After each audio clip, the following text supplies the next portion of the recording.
മലപ്പുറം ജില്ലയിലെ കൂരിയാട് ഭാഗത്ത് ദേശീയപാത 200 മീറ്ററിലധികം നീളത്തിൽ തകർന്നതിന്റെ പ്രധാന കാരണം നിർമ്മാണത്തിലെ അശാസ്ത്രീയതയാണെന്ന് വിദഗ്ധർ. കളിമണ്ണ് കലർന്ന പാടശേഖരത്തിൽ കൂടി അശാസ്ത്രീയമായ രീതിയിൽ മണ്ണിട്ടുയർത്തി നിർമ്മിച്ച റോഡ് മുഴുവൻ പുനർനിർമ്മിക്കേണ്ടി വരുമെന്നും പൊതുമരാമത്ത് വകുപ്പ് മുൻ ചീഫ് എഞ്ചിനീയർ PC ബാലൻ പറഞ്ഞു. പ്രിയപ്പെട്ടവരെ, ഞാനുള്ളത് കൂരിയാടാണ്.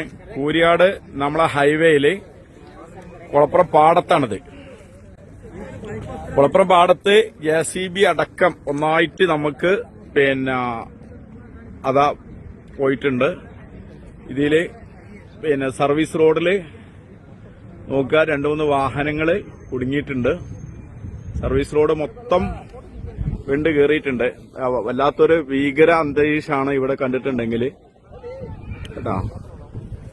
അത് വലിയൊരിതാണ്. ജനങ്ങളാരും അങ്ങോട്ട് പോകാതെയൊക്കെ വലിയ അപകട ഇതിലാണ് നമ്മളുള്ളത്. എല്ലാവരും മനസ്സിലാക്കുക. കഴിയുന്ന ആൾക്കാരും ഇങ്ങോട്ട് വരരുത്, അതും കൂടി അറിയിക്കുകയാണ്. കാരണം നമുക്ക് പോകാൻ പറ്റൂല. കാരണം എന്താണ് ഇതിന്റെ അവസ്ഥ എന്നറിയില്ല.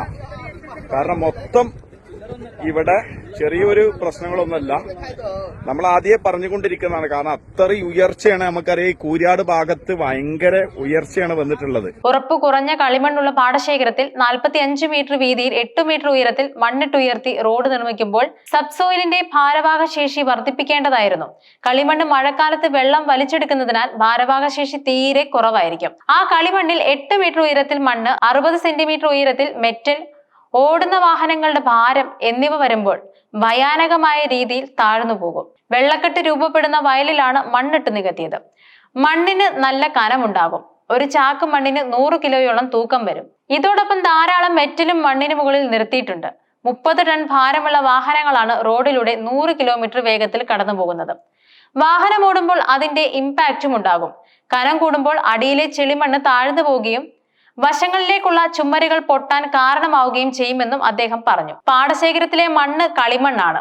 വേനലിൽ ഇതിന് ഉറപ്പുണ്ടാകും. മഴക്കാലത്ത് വെള്ളം വലിച്ചെടുക്കും. ഭാരം കൂടുമ്പോൾ അതും താഴ്ന്നു പോകും. അത്തരം മണ്ണ് ബലപ്പെടുത്തിയ ശേഷമേ പ്രവൃത്തി തുടങ്ങാൻ പാടുള്ളൂ. ഉറപ്പ് കിട്ടുന്നതിനു വേണ്ടി ഇത്തരം മണ്ണിൽ അടുത്തടുത്ത് കുഴിയെടുത്ത് അതിൽ മണൽ നിറയ്ക്കാവുന്നതാണ്. മണലും കളിമണ്ണും ചേർന്നാൽ ഉറപ്പുണ്ടാകും. കളിമണ്ണിൽ തരിമണ്ണ് കുറവായിരിക്കും.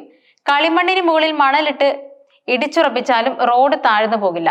ഇതിനു പുറമെ ചൂടി വലകളും പ്ലാസ്റ്റിക് വലകളും പാകിയ ശേഷം അതിനു മുകളിൽ മണൽ നിറച്ചും ഉറപ്പുവരുത്താവുന്നതാണ്. ഇതൊന്നും ചെയ്യാതെ വയലിൽ മണ്ണിട്ട് നികത്തി റോഡുണ്ടാക്കിയതാണ് അപകടത്തിലേക്ക് നയിച്ചതെന്നും അദ്ദേഹം പറയുന്നുണ്ട്. റോഡിന്റെ ഡിസൈൻ തയ്യാറാക്കിയതിലെ അപാകതയാണ് അപകടത്തിന് വഴിവെച്ചതെന്നാണ് retired PWD superintending engineer K നാരായണനും പറയുന്നത്. മഴക്കാലത്ത് വയലിലെ വെള്ളത്തിൽ തോത് എത്രത്തോളമാണ്, എവിടേക്ക് തിരിച്ചുവിടാൻ സാധിക്കും, ഭാരം താങ്ങാനുള്ള ശേഷി മണ്ണിനുണ്ടോ എന്നുള്ള കാര്യമൊക്കെ പഠിക്കേണ്ടതായിരുന്നു. അതൊന്നും നടത്താതെ പ്രവൃത്തി നടത്തിയതാണ് റോഡ് തകരുന്നതിലേക്ക് നയിച്ചതെന്നും അദ്ദേഹം അഭിപ്രായപ്പെട്ടു. എന്നാൽ അതോടൊപ്പം കാഞ്ഞങ്ങാട് വീണ്ടും ദേശീയപാതയുടെ സർവീസ് റോഡ് തകർന്നിരിക്കുകയാണ്. കൂളിയങ്കാലിലാണ് റോഡ് തകർന്നത്. റോഡിൽ പലയിടത്തും വിള്ളലുകളുമുണ്ട്. വീടുകൾക്ക് സമീപത്തേക്ക് റോഡ് ഇടിഞ്ഞു വീഴുമോ എന്ന ആശങ്കയിലാണ് നാട്ടുകാർ. ചെങ്കള നീലേശ്വരം റീച്ചിലാണ് റോഡ് തകർന്നത്. വളരെ ഗുരുതരമായ അവസ്ഥയിലാണ് റോഡ് ഉള്ളത്. ഏകദേശം 50 മീറ്റർ ദൂരത്തിൽ റോഡിന്റെ ഒരു ഭാഗം ഇടിഞ്ഞു താഴ്ന്നിരിക്കുകയാണ്. വളരെ ആഴത്തിൽ വിള്ളലുകൾ രൂപപ്പെട്ടിട്ടുമുണ്ട്. നാട്ടുകാർ ഉൾപ്പെടെ ഇടപെട്ടാണ് ഇവിടങ്ങളിലേക്കുള്ള ഗതാഗതം നിയന്ത്രിക്കുന്നത്. അധികൃതർ തിരിഞ്ഞു നോക്കിയിട്ടില്ലെന്നും നാട്ടുകാർ ആരോപിക്കുന്നുണ്ട്. കഴിഞ്ഞ ദിവസം ഇതിന് സമീപം കല്യാൺ റോഡിലും സർവീസ് റോഡ് ഇടിഞ്ഞിരുന്നു. അതുപോലെ ദേശീയപാത 66 നിർമ്മാണം നടക്കുന്ന മണത്തല ഭാഗത്തും റോഡിൽ വിള്ളലും, മേൽപ്പാലത്തിൽ ചേരുന്ന റോഡിന്റെ മുകളിലുള്ള ടാറിട്ട ഭാഗത്താണ് കഴിഞ്ഞ ദിവസം വലിയ വിള്ളൽ പ്രത്യക്ഷപ്പെട്ടത്. ചാവക്കാട് മണത്തല വിശ്വനാഥ ക്ഷേത്രത്തിന് മുന്നിലെ പാതയിൽ 50 മീറ്ററിലേറെ നീളത്തിലാണ് വിള്ളലുണ്ടായത്. ദേശീയപാത അധികൃതർ രാത്രി തന്നെ സ്ഥലത്തെത്തി ടാറിട്ട് വിള്ളലടച്ചു. എന്നാൽ ഇന്നലെ രാവിലെ വീണ്ടും പഴയ സ്ഥലത്ത് വിള്ളൽ പ്രത്യക്ഷപ്പെട്ടു. നിലവിൽ ഈ ഭാഗം ഗതാഗതത്തിന് തുറന്നു കൊടുത്തിട്ടില്ല. വിള്ളലിലൂടെ വെള്ളം ഇറങ്ങി മലപ്പുറത്ത് ഉണ്ടായതുപോലെ പാലം തകരുമോ എന്ന ഭീതിയിലാണ് നാട്ടുകാർ. മേൽപ്പാലത്തിലേക്ക് ചേരുന്ന അപ്രോച്ച് റോഡിന് 50 അടിയോളം ഉയരമുണ്ട്. അശാസ്ത്രീയമായ അപ്രോച്ച് റോഡ് നിർമ്മാണമാണ് വിള്ളലിന് കാരണമെന്നും നാട്ടുകാർ ആരോപിച്ചു. അതുപോലെ തന്നെ തളിപ്പറമ്പ് കുപ്പത്ത് ഇന്നലെ വീണ്ടും മണ്ണിടിച്ചിലുണ്ടായി. കപ്പണത്തട്ട് പഴയ ദേശീയപാതയുടെ ഭാഗങ്ങളാണ് ഇടിഞ്ഞു വീഴാൻ തുടങ്ങിയത്. ഈ പ്രദേശത്ത് ഭയാനകമായ സാഹചര്യം സൃഷ്ടിച്ചിരുന്നു. ദേശീയപാത നിർമ്മാണ പ്രവൃത്തി നടക്കുന്ന ഉയർന്ന പ്രദേശമായ കപ്പണത്തട്ട് മേഖലയിൽ നിന്നും മഴ കനത്തതോടെ നിരവധി വീടുകളിലെ അടുക്കളയിലേക്ക് വരെ ചെളിവെള്ളം ഇരച്ചെത്തി.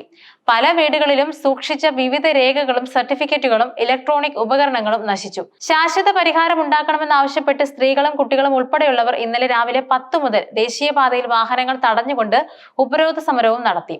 ഇതേ തുടർന്ന് 1 മണിക്കൂറിലേറെ ഗതാഗതവും തടസ്സപ്പെട്ടു.